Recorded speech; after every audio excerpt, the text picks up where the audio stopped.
Hey guys, Thunder E here, and today we're taking a look at the Blu VIVO 5R. The VIVO 5R is the latest in line of Blu products, and this is actually a refresh to the Blu VIVO 5, which came out earlier this year. Now, this is a device that is really slick and thin, about 6.9 millimeters. It had a 720p display at that time, and also came with USB Type-C charging, which was one of the earlier budget devices we saw with this at the beginning of the year. Really nice device all around and pretty solid. But what's the difference there with the VIVO 5 to the VIVO 5R? Now, the VIVO 5R speaker is at the back. As you can see, it's also got that gold color tone, but it does have a fingerprint sensor, a 13 megapixel shooter, and LED flash on this device here. Now, that fingerprint sensor is pretty snappy. Now, this is also a dual SIM device. One SIM is full size, one is micro, and supports a micro SD up to 64 gigabytes. Blu, please, you need to fix that. Now, in terms of other specs, it's a full HD device, so which means the display is 5.5 inches, 1080p. It's running a MediaTek octa-core processor, 32 gigabytes of internal storage, 3 gigs of RAM. As I mentioned, the rear camera is 13, the front is 8 megapixels, and you have a 3150 milliamp battery.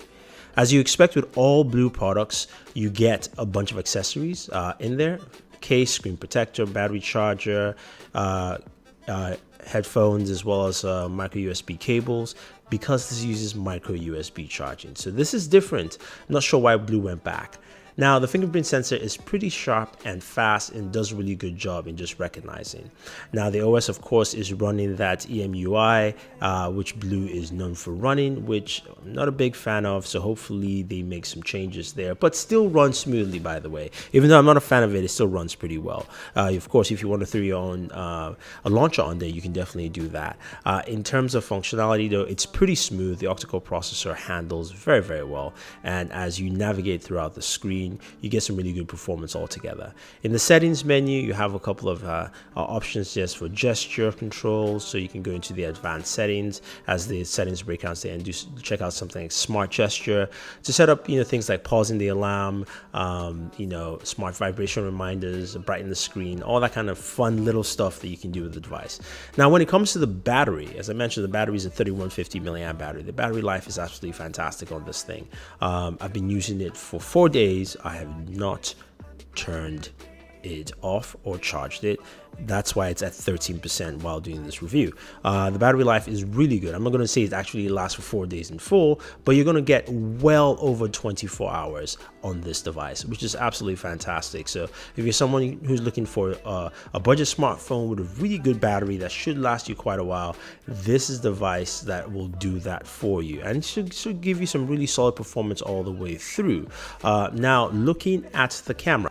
Now, you've got an updated camera app that matches what we saw with the Blu Pure XR. This thing gives you a pro mode, which allows you to customize your photos with more accuracy by changing your white balance, your exposure, your shutter speed, those kind of things that you've seen in so many devices. You have that here. So that's pretty cool that you get that kind of flexibility, which gives you more control of the camera and actually makes this camera much more usable. It's a 13 megapixel shooter, and it does a really good job for what it is to actually give you some really nice photos.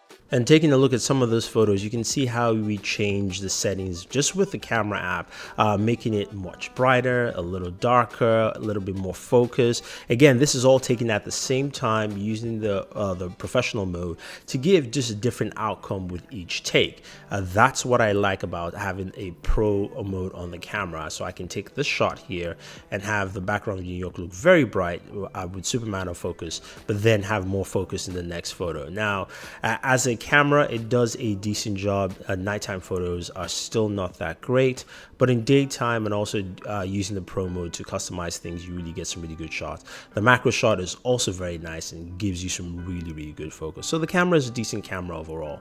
Now, in terms of gaming performance, this thing handles well. The MediaTek quad-core processor does a very good job, and I'm surprised a lot of other companies are not using MediaTek, especially in their budget lines, just because it does a good job in handling performance. gameplay, as well as just general overall use case for devices like this. So overall, the Blu VIVO 5R, I do like the device. Things that I don't like is kind of just the color scheme. The Vivo 5 was all gold front and back. I wish this was the same thing. This device is gold with kind of like a white front, or you can get a black front and a silver back, which I'm not a big fan of. I like that unified color look, so that's something they should just put in mind. And I want to see Blu expand the memory card storage past 64 gigabytes, because it's a little limiting if you're moving from device to device.